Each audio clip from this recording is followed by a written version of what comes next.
Base fantasy content.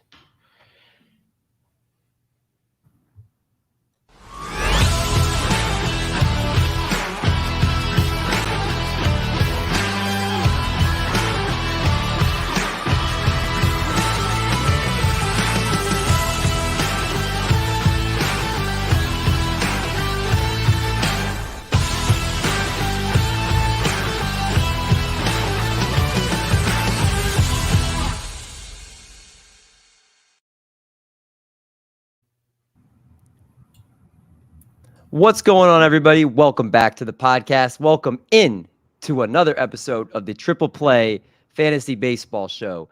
Proud member of Underdog and the Underdog Fantasy family. Well, guys, we have not seen you all in a while.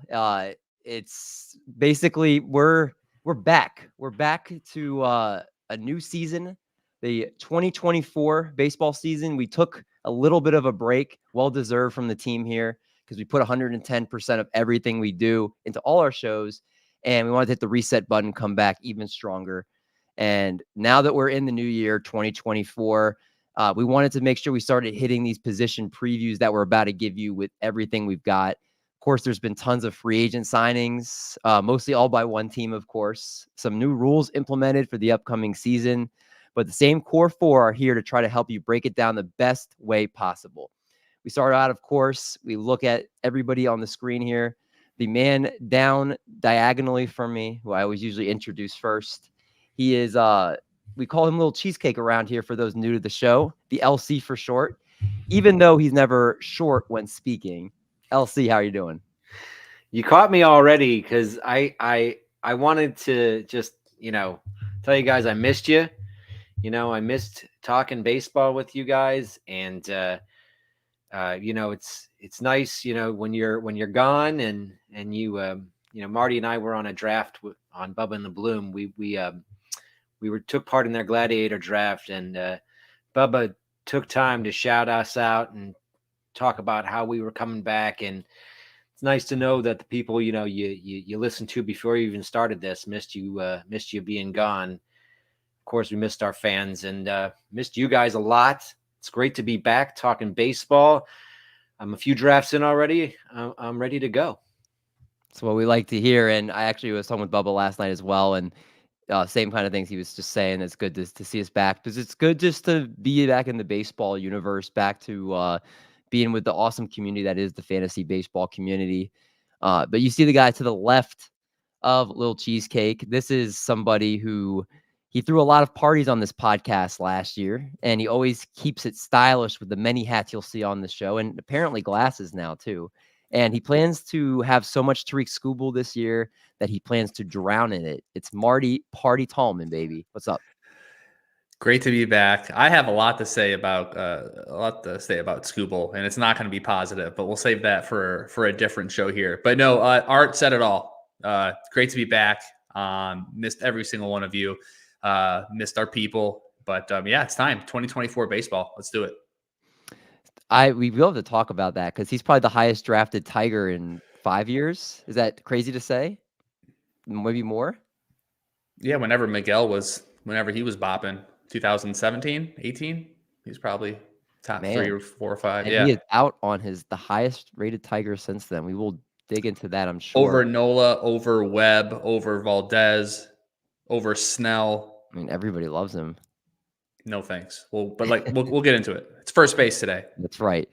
The other guy that's next to me, I've had the privilege to know for 30 years, and sometimes I need sticky notes for all of the inside jokes we have between each other. He'll come from left field with some takes, but then he blows in and makes sure he knows when he's right. It is Doc Mendelson. Rounding my age up a year. Love it, David. Thanks for making me feel old, but let the others echoed. Just great to be back. Talk baseball. Done with football. Still doing basketball, but I can handle 2 sports at a time. I'm ready to dive in. Football just ends, so baseball starts right back up Jackson. for you. He's the Bo Jackson of fantasy sports. He really is. Kinda. Doing a little bit of everything, helps keep TPF afloat here. But yeah, like as we touched on during the show, we're going to start talking about our position previews starting tonight with the first base position. And what we're going to do is you've watched us in the past, we use NFBC ADP just because that does a nice job of, I think, giving us an idea of how a lot of drafts will go, because we do most of our drafts on the NFBC.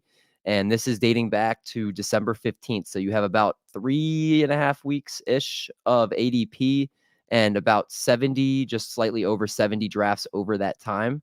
And this is going to be interesting just to see.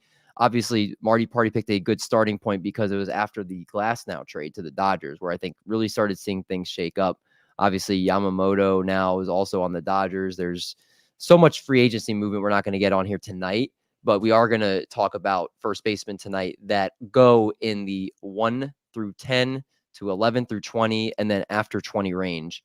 We're going to give you our loves and our hates in each of these categories for you, for when you do your drafts, to figure out who you want to take early and who you want to wait on till later. So, LC, again, we have the NFBC ADP. I will put it up on screen so people can see it.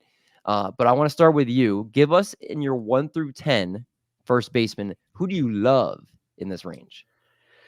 I wanted to start off by saying I didn't like Pete Alonso because of his batting average last season.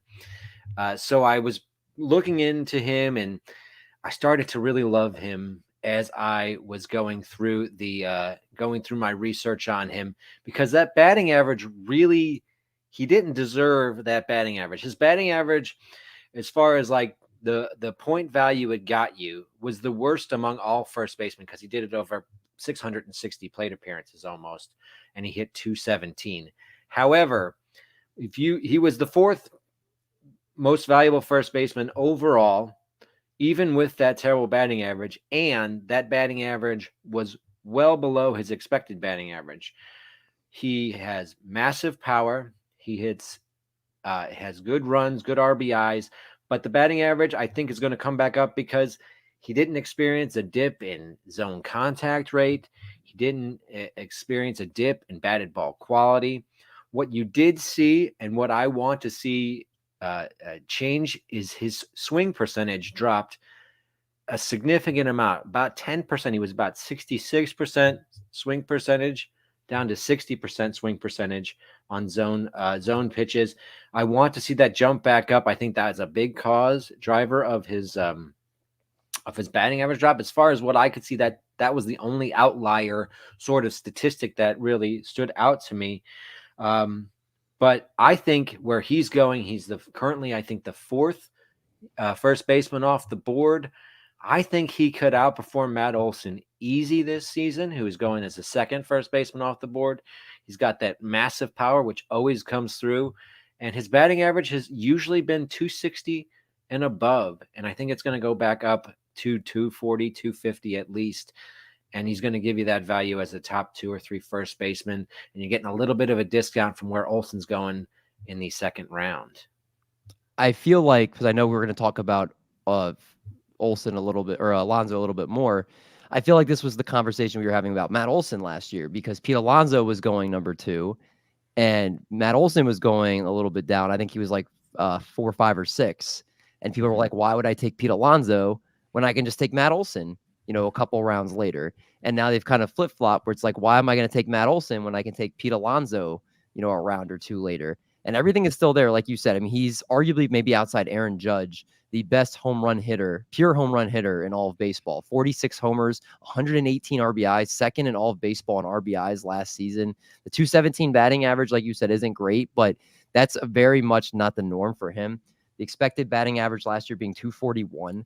So that's all something I think we can expect a nice bounce back from him. And obviously the injuries didn't help, even though he did end up playing in 154 games.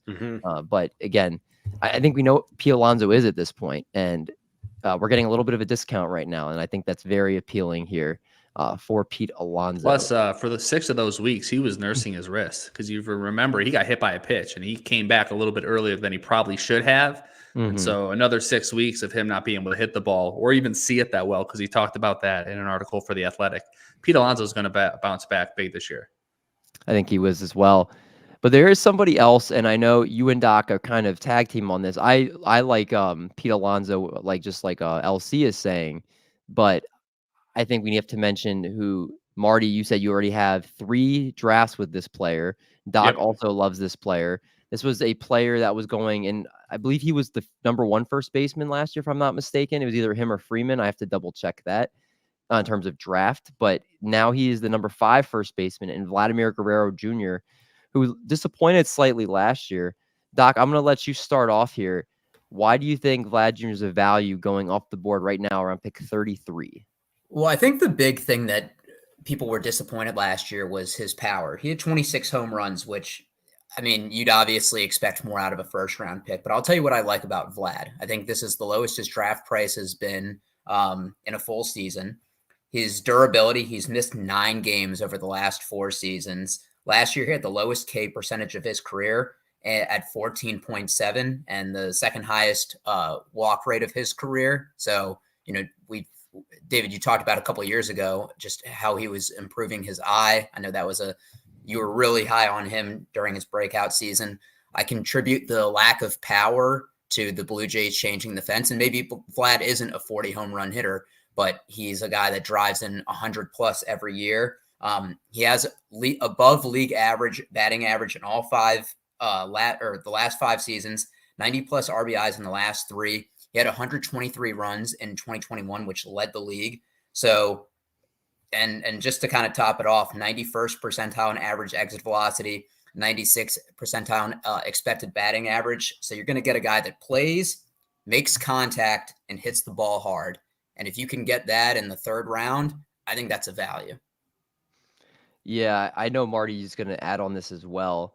Going as the #5 first baseman off the board is a big difference from going in the top 2 off the board as he was, where he was a borderline first, second round pick. I mean, the K percentage is amazing for first base, under 15% last year while still walking at a nearly 10% clip. Expected batting average actually a little bit higher than his 264 batting average. Still gets on base at, a 350 clip, 345 clip, which isn't bad. I think everybody's going to point to, as Doc mentioned, the biggest thing people are concerned about is the power. A 444 slug leaves a lot to be desired. It's just slightly above the major league average right now. And that's not what you want from the first base position, especially somebody that you were taking in the first couple rounds here. But Marty, again, you are also high on him going where he is. What would you like to add to Doc's points? Well, I love his floor. I mean, I know you're paying for it. I got him in the 3rd round. This is the way I started off my draft. I was the 2nd team. First, I started with Bobby Witt, got Luis Castillo, and then Vladimir Guerrero. So, I mean, if you're able to start off with, a top bat, ace, and then you get Vlad, I mean, that's the floor on that's incredible. Doc talked about it. Obviously, the power numbers were down, but his contact rate was still great. His exit velocity was vintage him, and his launch angle was in perfect shape. It's exactly where you'd want it to be. He did sprain his knee early in the year. So it's potentially a thing that kept, lingered with him throughout the season. So you're going to get extremely good batting average. And that's an area of emphasis for me this year is really focusing on getting your big counting stats and your home runs, but also making sure you're able to keep your batting average up. And Vlad offers that, and he probably hit around 285, 290 with those, even if it is 30, 35 home runs. That's going to do you a lot of good. Yeah, it is. And again, like you mentioned, it seems like the floor with him feels pretty safe at this point.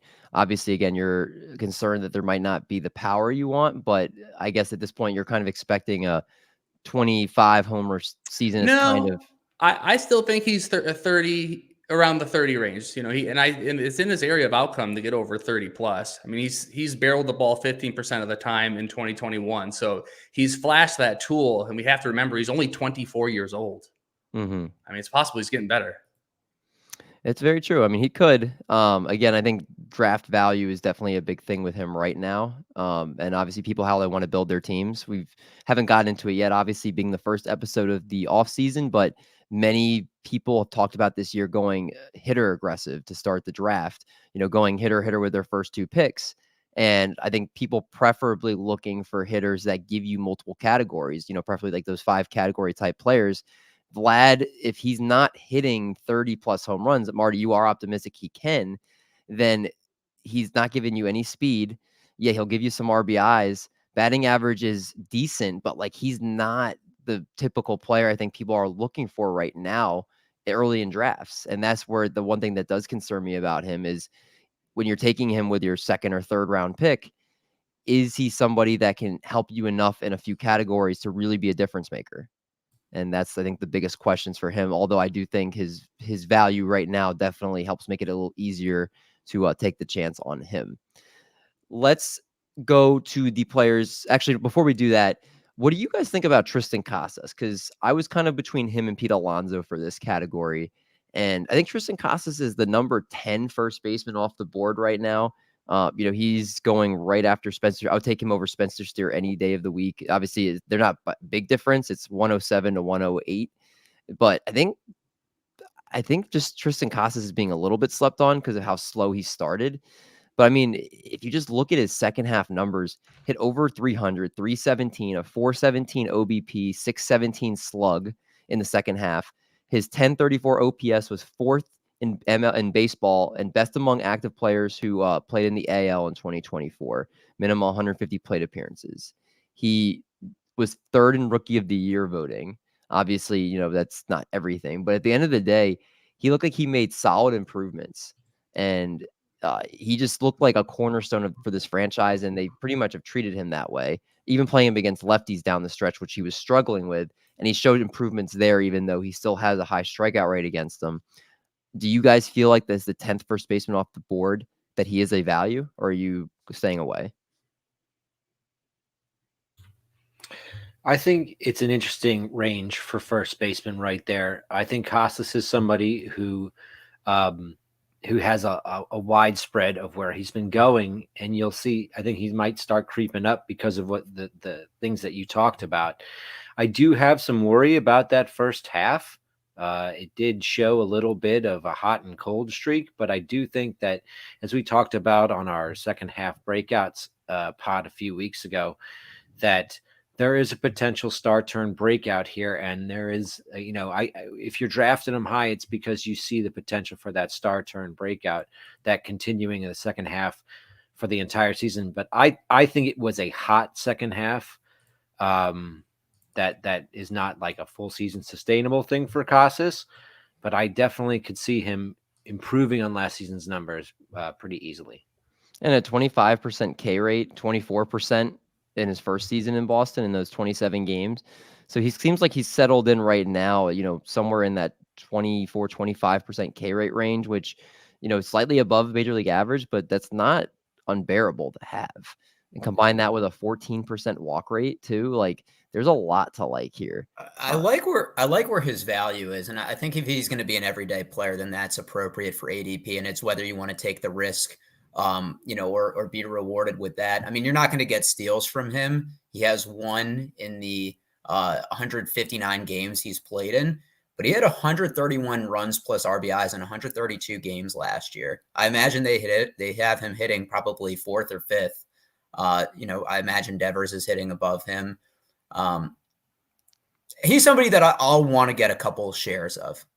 Yeah, I think, again, it's a lot of the name is going to come to where are they going, and he's the 10th first baseman off the board.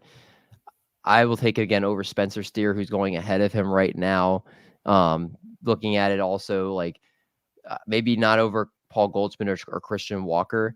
Cody Bellinger had a great year last year, but I know we're going to talk about him, at least one of, or maybe multiple of us, about. I want to say real quick on Casas, his year ended because of the shoulder injury. So I'm going to want to see him. I want to hear some positive reports, and spring training. It's going to be very important to see if he has power, because that's what ended the season. So who knows?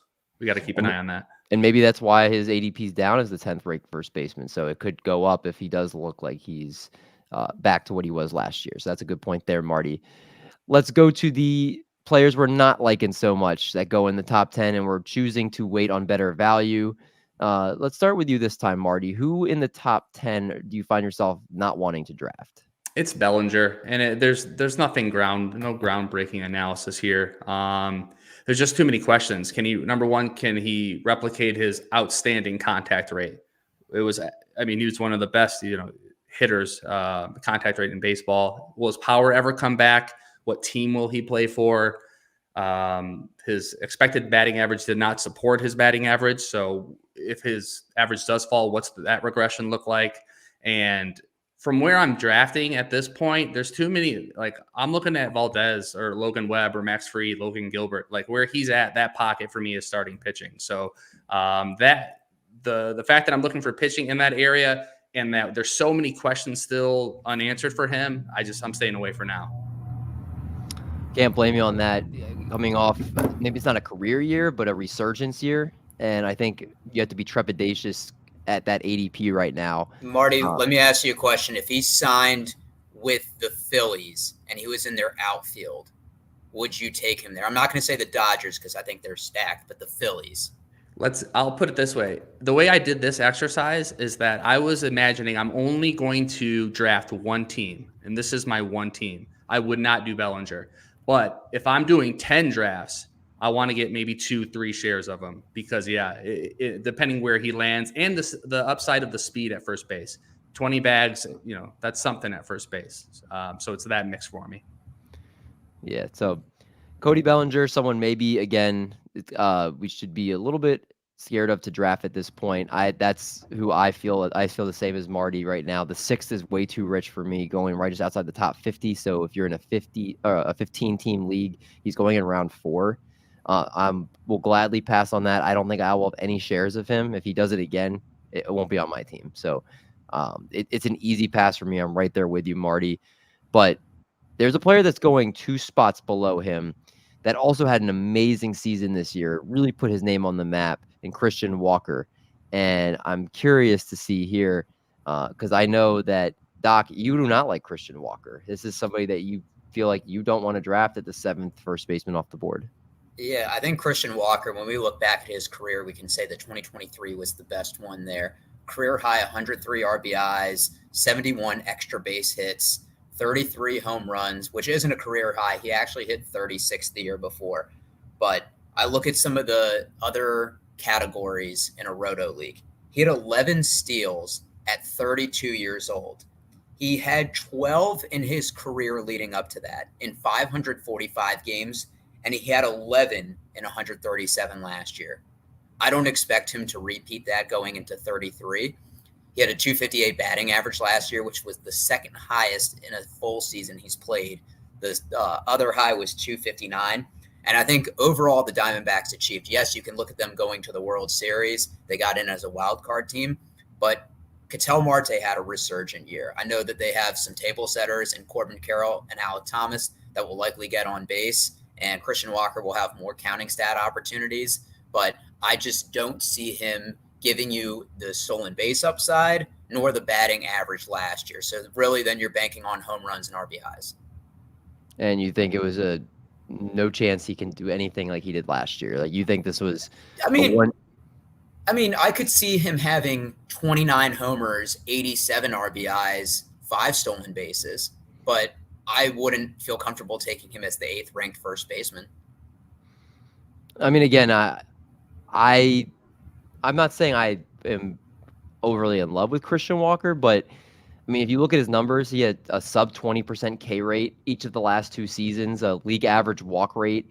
The batting average seems pretty consistent. He seems like he's pretty much going to hit somewhere in like the 240s, 250s as he's done each of the last 3 years. If you look even before that in 2020, it was 271. But again, let's say maybe like 250. Again, just look at his numbers all across the board. The expected batting averages, he seems very consistent. That's the part that I'm kind of like, maybe we do know what we're going to get here. Like, this is somebody that, the ground ball rate stayed in the 40% each of the last 3 years. Fly ball rate last year actually was the highest it's been by 2%. So swinging strike rate. Here's my thing. Do you think where his ADP is right now, you're drafting him at his ceiling? Because I think we see some regression in batting average and we see some regression in steals. I do think you know what you're getting in terms of power and RBIs and somebody that's not going to strike out. But what was his finish last year at first base? That's a good question, because they're not drafting him at his ceiling if he finished as I'm pretty sure he was a top 5 first baseman last year. Yeah, he was 5th. He was 5th. So you're not drafting him at his ceiling. You're actually getting a discount based on last year. But his draft price last year was, I'm trying to remember, about like 150, 160, maybe 130. I'm trying to remember. This is a premium from last year's draft price for sure. You look at his max pick right now, which is 111. I would take him in the 105 to 110. But I don't think I would take him the min pick at 55 and ADP at 90. Like Marty said, I feel like I'm going to go hitter heavy this year, and I'll probably attack pitching in this range. Again, yeah, I think that's a good point. Well, seeing how you want to do your strategy and the players that are available to you. He's the type of player where, like, if I haven't gotten a first baseman yet and he's in that range, I think will make a point to target him. Am I going to be like, I'm going to have all the Christian Walker? Probably not. But he's someone I'm not scared of because I think the skills are for real. And I think, again, you're not paying the premium of the premium where he's going in the top 5 like he finished last year. So I would take him over Cody Bellinger. Would you guys? Absolutely. Yeah. Depends on his signing spot. It's all about the floor for Walker. He's going to hit you 30 home runs. Like that's what's going to happen unless he gets hurt. Now, Doc's exactly right. The stolen bases are going to regress. I see probably around 5 to 7, not the 12 or 15. But Doc, let me ask you this. Here's who he's going around. So if he's like 89th overall right now, Christian Walker, like somewhere around there, 5 picks before him is Kyle Schwarber. In a vacuum, who would you rather have? Walker. Okay. And then after him, Brian Reynolds. Brian Reynolds. Okay. And then Bregman and Arenado are after him as well. So, I mean, you're paying a price for Walker. I agree with that because over Bregman and Arenado at third base, I don't know. I think when we get to the third base, I think Arenado's being slept on a lot this year. And we'll talk about it too, but first base I feel like is relatively deep. There's a lot of guys beyond the 20 range that I like. Yeah, I mean, it, again, depends on how you'll draft, but I think he is somebody that isn't being – he's definitely got a bump, but I don't think he's being as bumped up as he could be. I think he's perfect in an auction. I feel like in an auction you can get him at a really good price. Yeah, he'll be someone people forget about, and then you get him later for cheaper. He's not a sexy name. No. Maybe a sexy player, but not a sexy name. Elsie, let's on that note go to you for your player that you're disliking here. Yeah, I'm gonna dislike Spencer Steer at his draft price. Spencer Steer, one thing you love about him is his positional versatility. You can slot him in at first. You can slot him in at third. You can slot him in the outfield as well. That definitely ups his value. And I think that's part of the reason why he's going at pick 107 as the 9th first baseman off the board. However, I think with Steer, one of the things that you have to look at him from last season, he was an accumulator. He had 665 plate appearances to produce about 160 runs plus RBIs with 23 home runs and 15 stolen bases. So he is a first baseman that gets you some speed. He gets you a little bit of power. He has a decent batting average. My problem with Steer, and it is my only problem with Steer, I have him on a few teams because in drafts that I was in, I got him at pick like 130. I got him around there.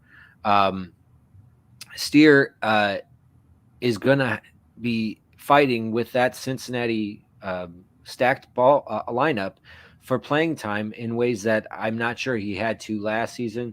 When you start to look at their infield, they signed Heimer Candelario, they have McLean, they have Ellie De La Cruz, they have CES, they have him. Don't forget Jonathan India. Jonathan India. Yeah, I forgot Jonathan India. That's another person. So they have 6 infielders for 4 spots. They have in the outfield, they have TJ Friedel. They have Will Benson. They have Jake Fraley. They have Spencer Steer. They have Stuart Fairchild. He's probably going to play outfield more often than he plays infield with all the infielders that they have. But they still need to get ABs for Fraley. They need to get ABs for Benson. They need to get ABs for Friedel. I think 665. I think you're going to be dropping down below 600 plate appearances for Steer this season. And as someone who's an accumulator, the loss of 10% of his plate appearances is going to hurt his stats on the overall. Now, in something like a draft champions, where you really like that versatility, you really like the fact that he's injured, you can move him around, and well, on any team that he's injured and move him around, I think that does add to his value. But I do think you're going to see a reduction in his plate appearances, and because of that, I'm not liking him. If I'm going for a first baseman, I'm not liking him in the first 7 rounds, 8 rounds. I know you guys brought up Jonathan India. I would be shocked if he's on the team next year, but it doesn't take away from the point you were bringing up, LC, that it is crowded in Cincinnati, and them bringing in Heimer Candelario only hurts that problem right now. None of it has made any sense. No. I think Spencer Steer is a good player, but right now there's just too many obstacles for him, I think, inside the top 10 to any type of replication from last year. Again, the numbers are great, and I'm happy for him, even though as a Twins fan, I was upset that we traded him. But I think you saw the best case scenario last year. Do we agree with that? That probably that maybe have been his career year. Is that fair to say? Let me ask you guys, how much do you think positional flexibility factors into ADP? Do you think it's something that weighs more in the later rounds? Do you think having 3 spots, just kind of opening that up? For me, I would say at the beginning, it doesn't matter. The first 5 rounds, I'm not thinking about it. But I think once you get into the 10, between 10 and 20, I think I'm thinking about it a little bit. But it's always just the tiebreaker. If I'm between 2 guys and I'm like, well, I know middle infield drops off after this, so I'm going to scoop up, Brandon Rogers, or so whatever it is. So yeah.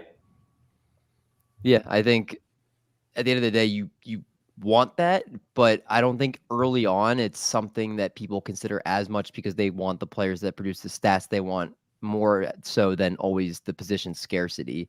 I think outfield is fairly known to be very scarce this year. So that they are early on. If you can get an Acuna or you can get a Julio Rodriguez, someone like that to give you 5 categories and stabilize a weak position, you're going for that. But I think the position flexibility is something people consider more the middle towards the end of the draft, as opposed to early on when they're looking for players with the stats that they're looking for. If you're chasing steals, you're chasing power, you're chasing that type of stuff, you're looking for that over position flexibility.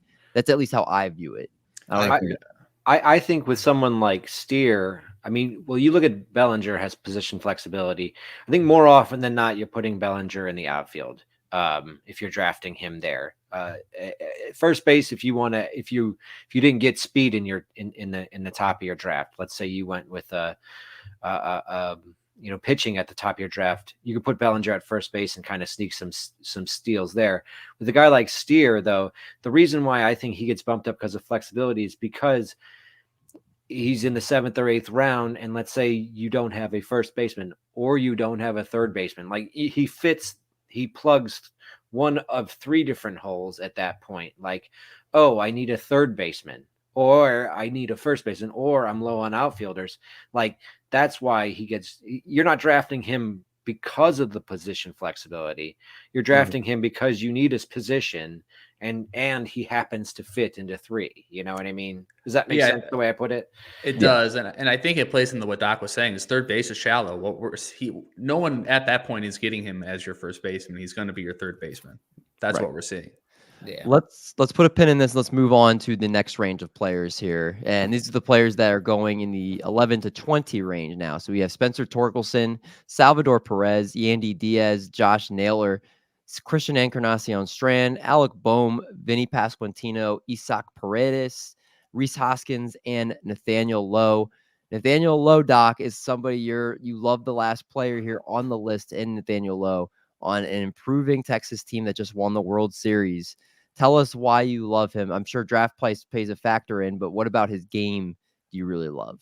He's the 20th ranked first baseman. I feel like when a team wins a World Series, everybody gets a bump.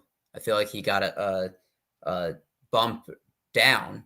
So when you look at him last year, he was 12th in RBIs for first baseman, which is 80. He had 82, which is actually more than Goldschmidt. He was 5th in runs scored, 8th in batting average. So 3 out of the 5 categories, he's higher than where he's ranked. He was 19th in home runs, so 1 above his current draft spot. So really, he's not giving you any steals, which you're not really expecting from first baseman anyway. By the way, 6 in OBP for first baseman, a career high 12.8 walk percentage, a career low 22.8 K percentage. He's missed 11 games in the last 3 years. Roster Resource has him hitting 6. And when you look at Texas's lineup, Marcus Semien, Corey Singer, Josh Young, Evan Carter, he has some talent ahead of him. And I don't know why. I think, once again, he's just not one of those sexy guys, but he's a really good value. Now, I don't think he'll give you a high power ceiling. I don't see him hitting 27 home runs again, but I could see him hitting 22, 23, mid-80s RBIs.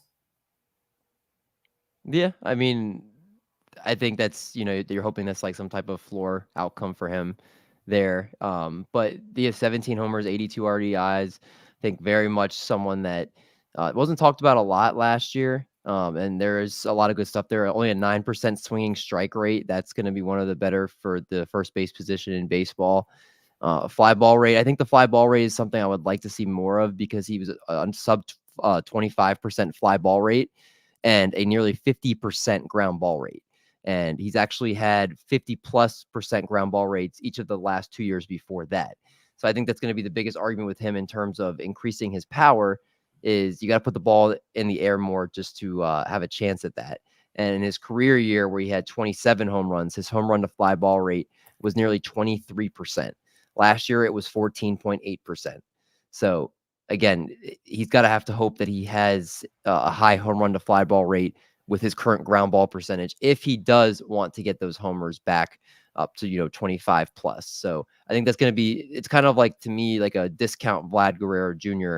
with the profile that he has right now. But again, the 20th ranked first baseman, not bad off the board. I mean, but when you also look, he's somebody that can hit the ball all over the field. Last year, he pulled the ball 29.1% to center 40.1% and opposite field 30.8%. And that's in line with his career averages. So to me, that just shows that he's a great hitter. Yes, maybe he's not going to give you the power that you'd like, but you're also not paying for that. Again, that's why I kind of said I felt like he was almost like a discount Vlad, in the sense that this, Vlad hit 26 homers, he hit 17, but someone that has a higher ground ball rate than you like, but has a lot of other good stats, in his profile, will give you a lot of RBIs, hit for a decent 260 average. And again, the 20th first baseman off the board is not too bad there for Nathaniel Lowe. But somebody in this range here, Elsie, who you like a lot, but we're still waiting to see where he's going to sign, and that's in Rhys Hoskins. Reese's Pieces, as our buddy Bubba likes to call him. Reese's Pieces. He's a stud when he's on the field, and I know landing spot will dictate if that ADP goes up or down, depending on the ballpark and where he goes with that lineup. But right now, he's a pretty good value. I believe he was the 19th first baseman off the board here, just above Nathaniel Lowe. Mm-hmm. Why should we be drafting Rhys Hoskins? Reese's Pieces, you said it. Bubba likes it. You look at what Rhys Hoskins has provided over his career. He's a power hitter. He doesn't kill you in batting average. He has that good 12% career barrel rate, 13% walk rate over his career. His zone contact rate shows that he's not like phantom batting average. You love the power. He's got that big boy power. I mean, he's going to hit it out no matter where he goes. It's a sweet profile, so sweet. He's almost like a sugar daddy. This guy, Rhys Hoskins. You call him Reese's Pieces. He's sweet like that. I like him. I think there's a decent chance he actually signs with the Chicago Cubs, my favorite team. Article came out just today about how that could be the pivot if they do not sign Bellinger. Other articles have come out that they are targeting both for the team. I see there's a strong link with Hoskins and the Cubs. I really don't think that it matters where he signs. I think that he's a 30-year-old. He's not too old. He's looking to establish value. It's probably just going to be a 1-year deal. no matter where he signs. And I like that he's going at pick 204. I like what he provides as a profile with his strong batting average, strong power. And if he can get into that Cubs lineup, which produced pretty well throughout the season last year, I can see the counting stats also following, especially with that strong walk rate, increasing his runs, and the RBIs through that power. Yeah, Rhys Hoskins, a nice value there as the 19th first baseman off the board.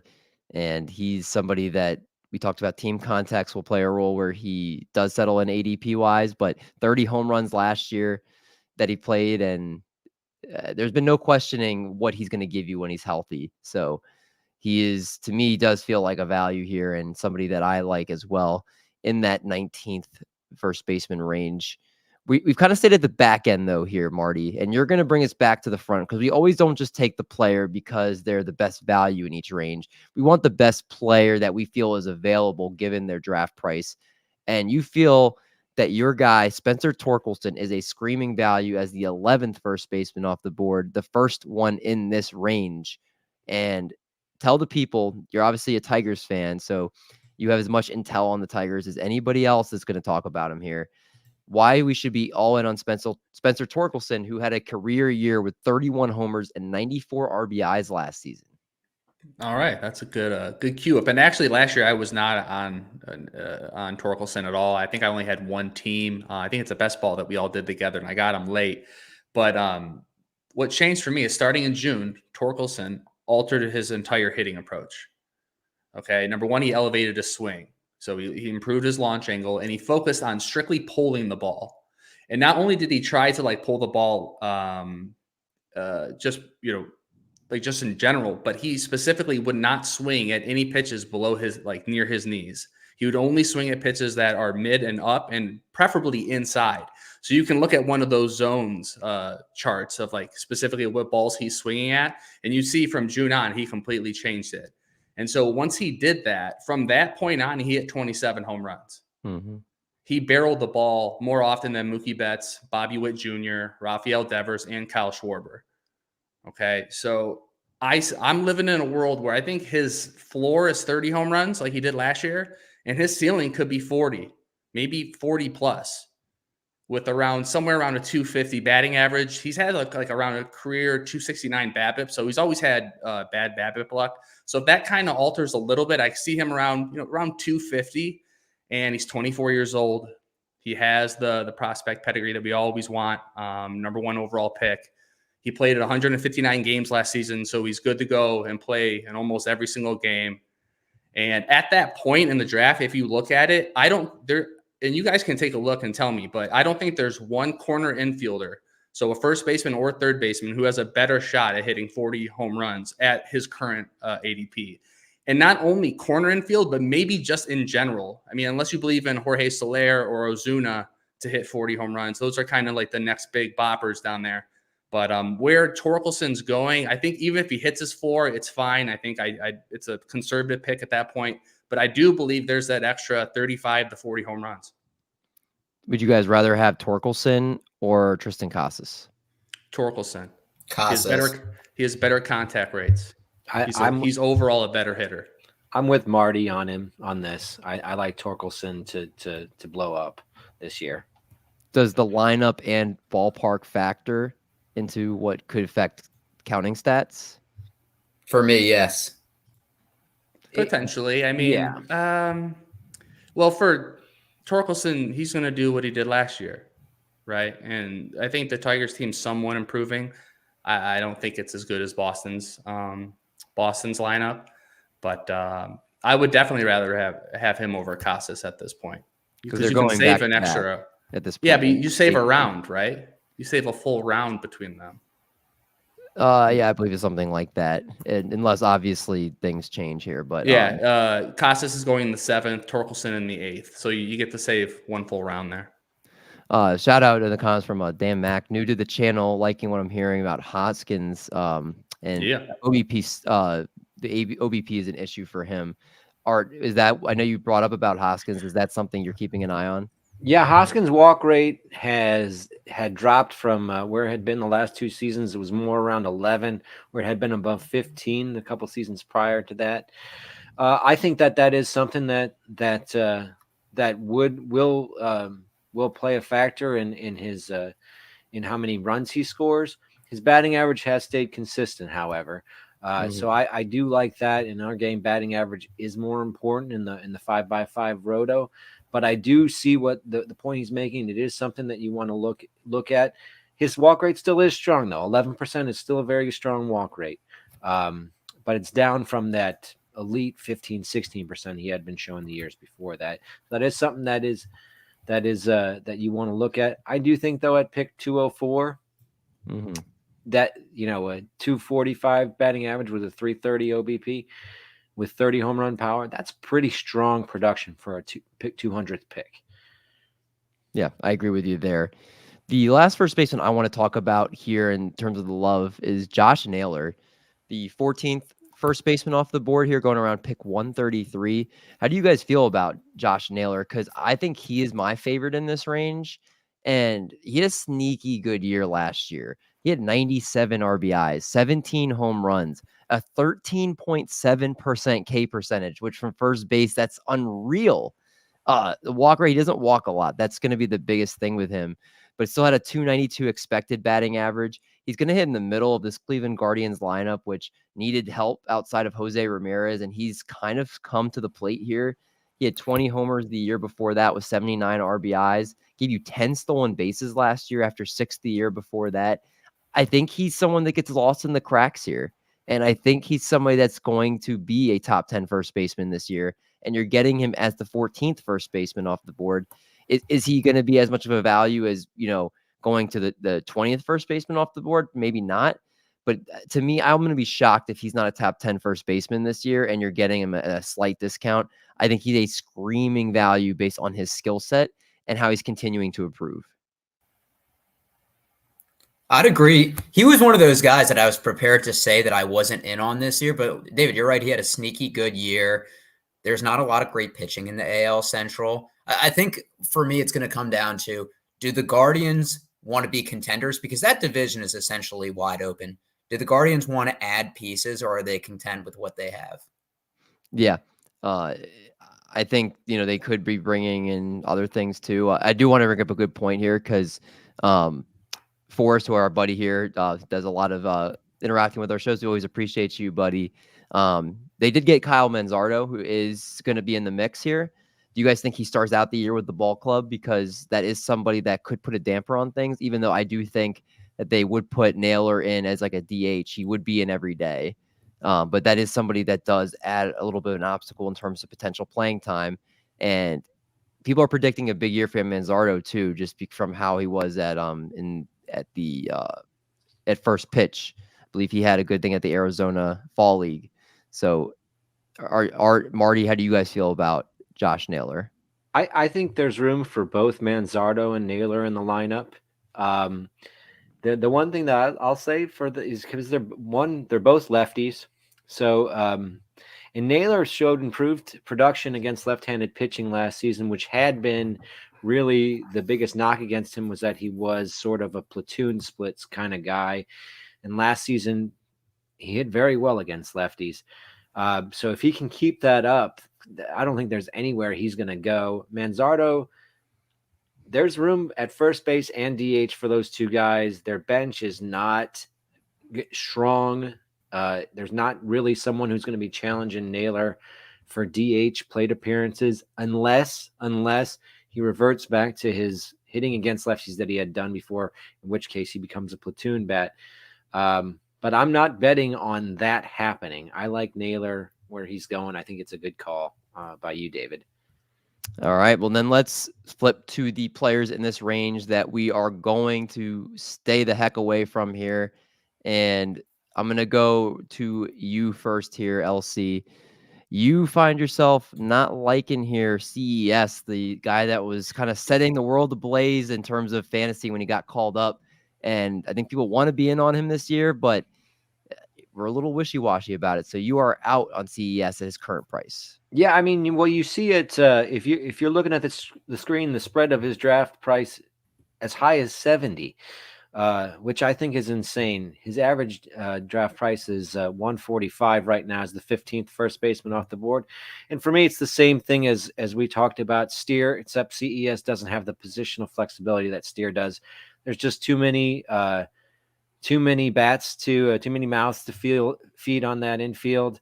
And he's right now he's the odd man out. There has been some talk about De La Cruz perhaps starting in the minor leagues because of how he finished the season.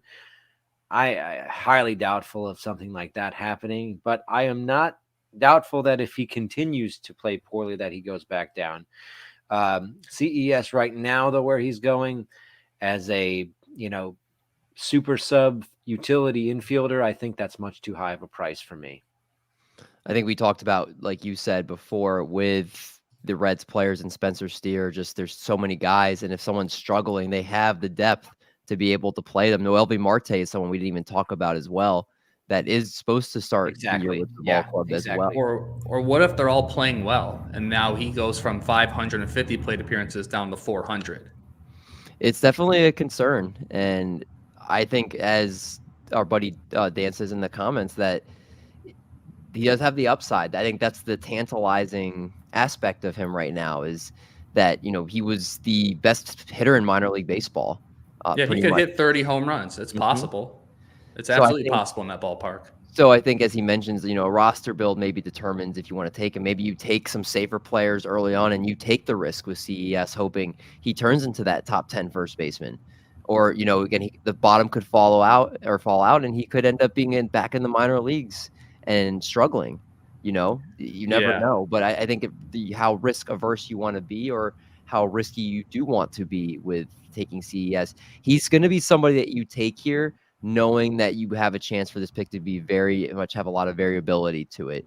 I personally don't think I want that this year. I think there's enough that I like that I'm not going to have too much of him for the reasons we talked about. But again, I can see the reasoning for him. But I think it sounds like for all of us, we're probably staying away at this point. Wait till the fans chant, "We want Votto back," and then that clouds up the infield even more. He's not coming back because he made that video already. He's not coming back. Yeah, but it's not like people haven't come out of retirement before. No, I mean, he's not retired. He basically was saying he's going to play for another team. Yeah, maybe he'll go to Toronto. I did want to say who's gonna sign him? Maybe Toronto. I did want to say about CES, if you do draft him, you have to build in the fact that he could hit probably 220 or 230 and still get 30 home runs. So you're going to have to pad batting average, or you're going to have to pay up for catcher, because you can't have two catchers hitting 220 and then one or two batters hitting that. It's going to sink your batting average. Yeah, I agree with that. And on that note, I want to go to you next here, Marty, for your player that you dislike in this range here. He'd be the person I'm picking here as well. Isaac Paredes. I think he's kind of I was trying to think how I want to describe it. It's like, I think he sticks out like a sore thumb in this range because there are so many holes in his profile, and it's just one of those guys that's screaming to come back down to earth this year. And again, 31 homers, 98 RBIs. That's great.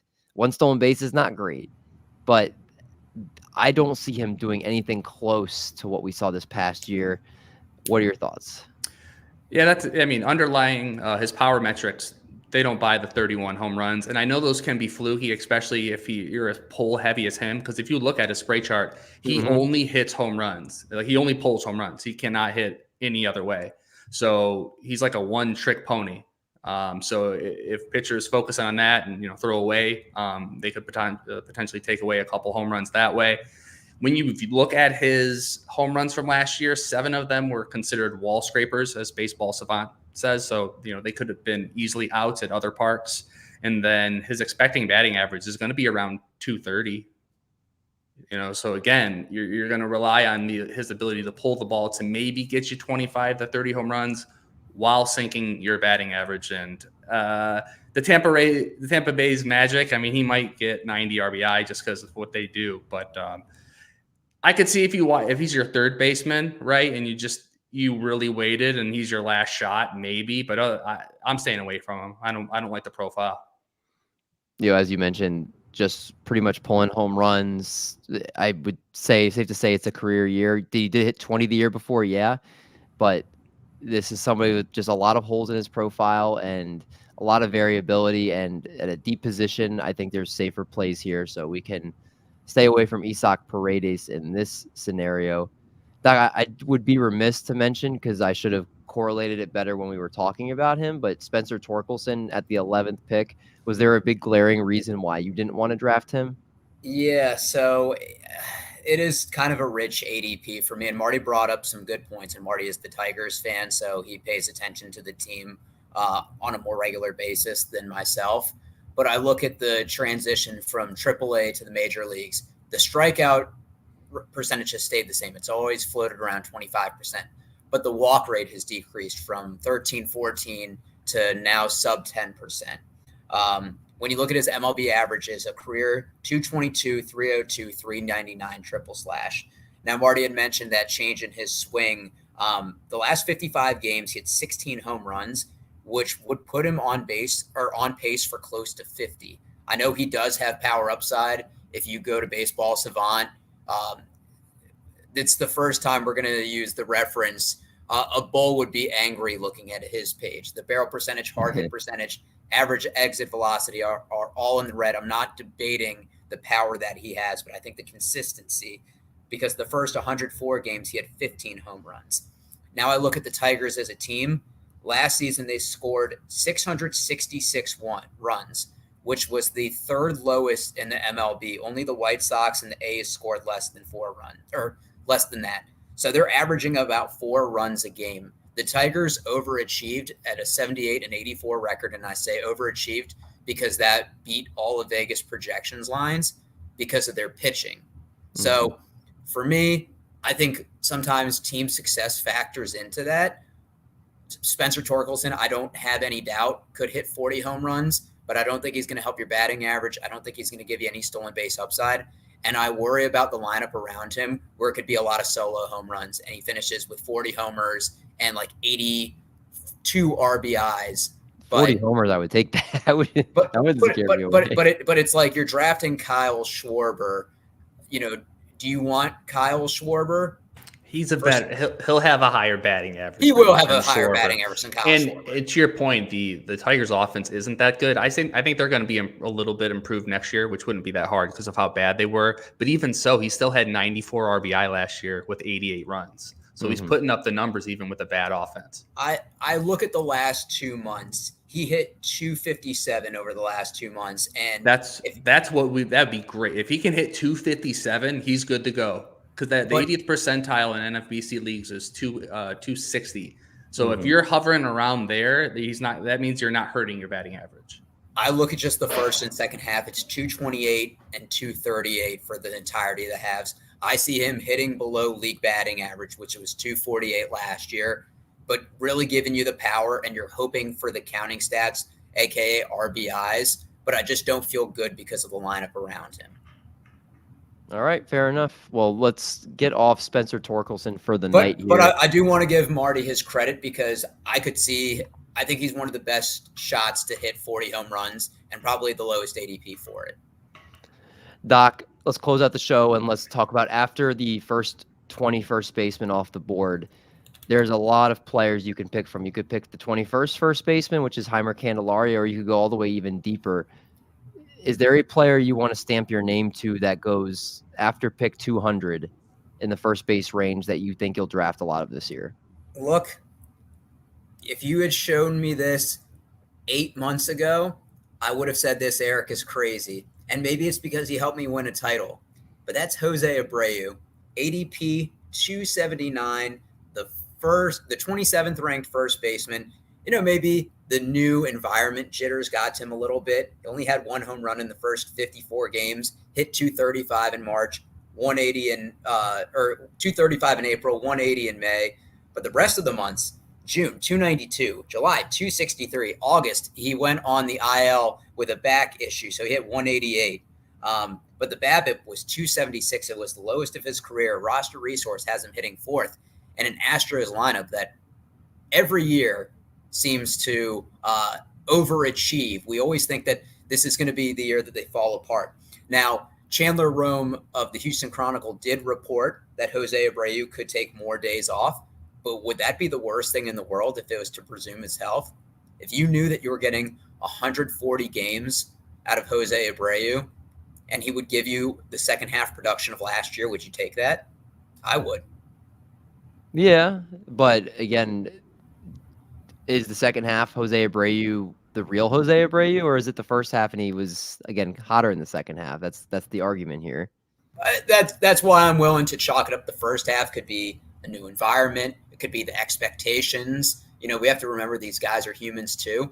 I just don't think at 36 that I think Jose Abreu is a naturally gifted baseball player. He's hit for over 300 multiple times in his career. And we've seen players like Nelson Cruz be productive into their later 30s. I don't think 36 is the drop off for him. And I think this is the lowest you've ever gotten him. Yeah, you're not going to be upset that you took him, in this range. But, I mean, you look at 36-year-old baseball players. There's been Buster Posey when he started tailing off, Eduardo Nunez, who was in the league still when he was 36, Michael Brantley, Jason Kipnis, J.D. Martinez has been good, Paul Goldschmidt. Say that again, David. Jose Abreu had 90 RBIs last year in 141 games. And for context, the year before he had 75 in 157 games with the White Sox. The lineup alone is going to help enhance his value. Again, I mean, he's not a expensive player. I don't think I'm going out of my way to draft him this year. I think he showed that it could potentially be something with the age getting up there, and that the production isn't something we could rely on. And if he's not producing, the Astros have options, and they could definitely have him ride the bench. So that's not somebody. 279. That's round 27 if you're in a 10-team draft. We will see, but he was having problems hitting the ball hard, as we talked about, and that's something that could show that the age is starting to creep up on him. That's the only thing that scares me a little bit for Jose Abreu as the 27th first baseman off the board there. I'm now going to go to my buddy Little Cheesecake, and he's going to tell me why he likes Ryan Mountcastle as his go-to guy here. I was considering Anthony Rizzo because he's got that Riz. That's a new word I learned recently. Yeah, you're getting hit with the kids now, man. Look at that. I know. My kids just also taught me the word oofed. Like I oofed that. And are you and you're gonna be glazing Ryan Mountcastle now? I don't know what glazing means, but you're hyping him up. Okay, I'm glazing Ryan Mountcastle right now. That sounds. I was waiting for you to wrap your head in there. Okay, Ryan Mountcastle had an injury last season, which lowered his plate appearances and made his overall numbers look not as good as they would had he not. He only had 470 plate appearances. But one thing that I really liked about what I saw from Ryan Mountcastle last offseason was he experienced a sizable bump in his zone contact rate. He also had the fourth highest barrels per plate appearance among first basemen with over 200 plate appearances last season. So I really like the fact that he's going to have that good batting average. I think he's shown solid batting average. His expected batting average has been over 270 each of the last two seasons, and his actual batting average was over 270 last season. So I think you can expect a pretty good batting average from Ryan Mountcastle. I don't think he's got that 30 home run power, mostly because of the ballpark he plays in Baltimore. But I do think that with the strong lineup in Baltimore, and his good batting average, you can expect the counting stats to be strong, the batting average to be strong, and I expect him to get back into the 20s in home runs. And as the 24th, 25th first baseman off the board, what do I got him at? 24th first baseman off the board, round pick 241 right now. I really like that. I've taken him in a few drafts myself. I like him if he doesn't have an injury again and gets his plate appearances back over 600. That strong batting average is really going to help your team's batting average. He's going to produce good counting stats. I really like the Baltimore lineup. I think it's just getting better. The only knock on him is I do not think he has that 30 home run power. But where he's going as like a corner infield target, I really like what you get from that profile. I agree with Forrest here in the chat because it made me think when he commented that he needs a new team because right now they have so many young players, and I feel like he kind of got the short end of the stick when it came to playing time towards the end of last year. And that'd be one of those pieces. I would not be shocked to see him in a package deal with one of their other younger players to get a frontline pitcher like a Ryan Mountcastle and one of their top prospects. I think that's a good trade. It's a good trade for him. Yeah. So I will say this. It's interesting. Ryan Mountcastle's injury last year was vertigo, which it's not like it's something that's nagging. It's probably a fluke thing.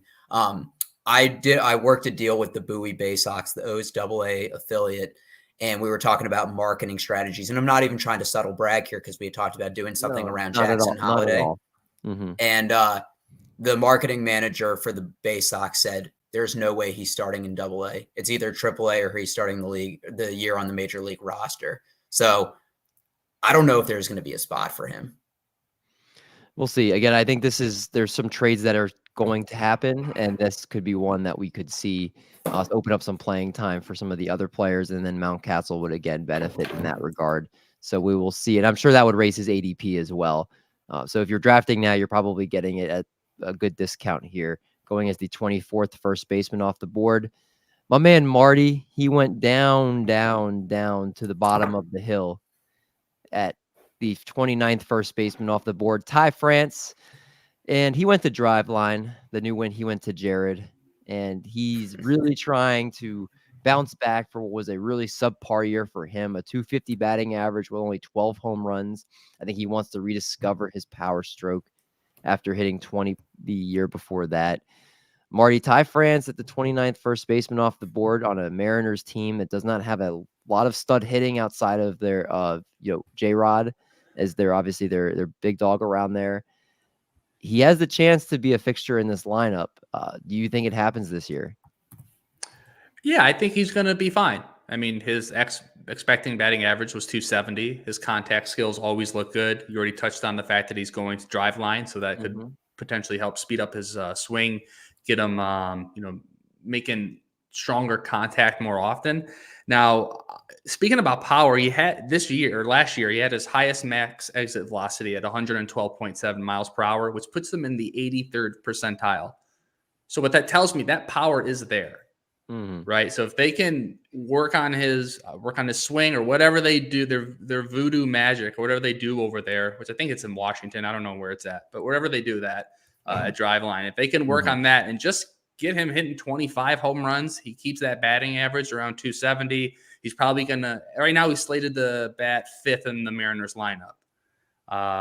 That's a really good profile. There's nothing that's sexy about it, but he's someone that you can draft. And if he does get north of 20 home runs, you can, if he's on that pace, you can keep him in. But at his current price, if not, you can just get rid of him. I mean, you're getting him like in the 22nd, in the 22nd round. There's not too many of those guys you hold on throughout the entire year. He's a guy that always starts out hot too. 277 in May, 286 in June, 261 the first half of the season. David, a quick this or that, because you like playing this game. Ty France or Oscar Gonzalez? Are you trolling me right now? Yeah, that was our thing last year. This is why people don't want to listen to you.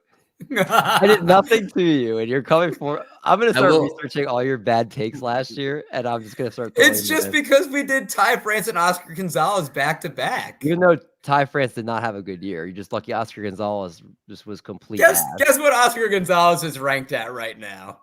I don't even want to know. Just take a guess. Come on. Like his ADP or his ADP? 550. Up. 600. David, I'm throwing up.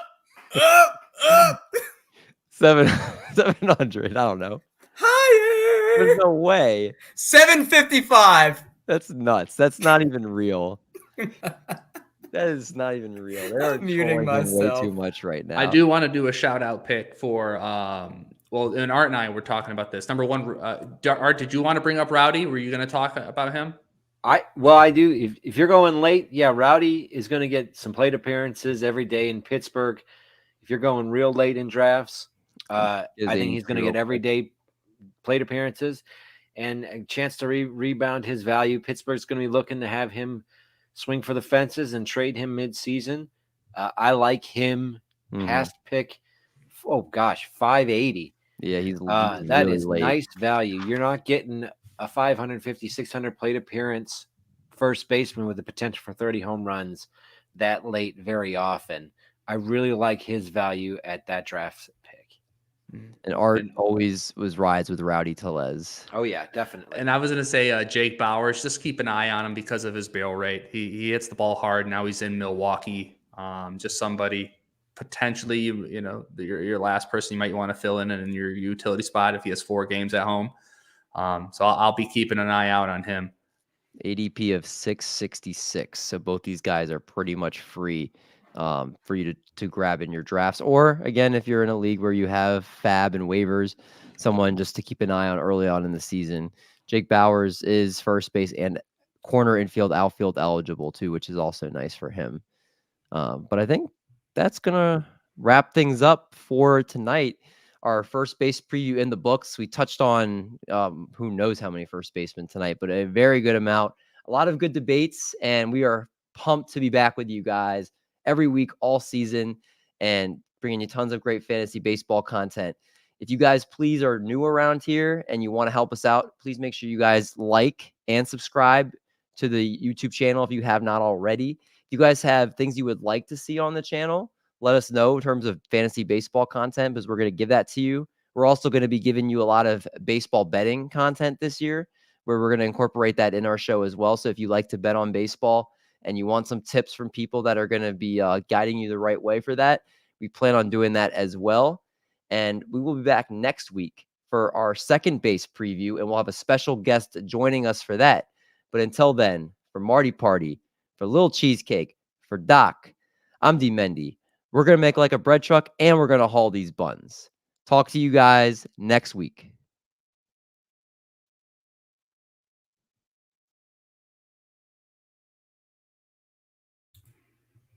Like riding a bike, fellas.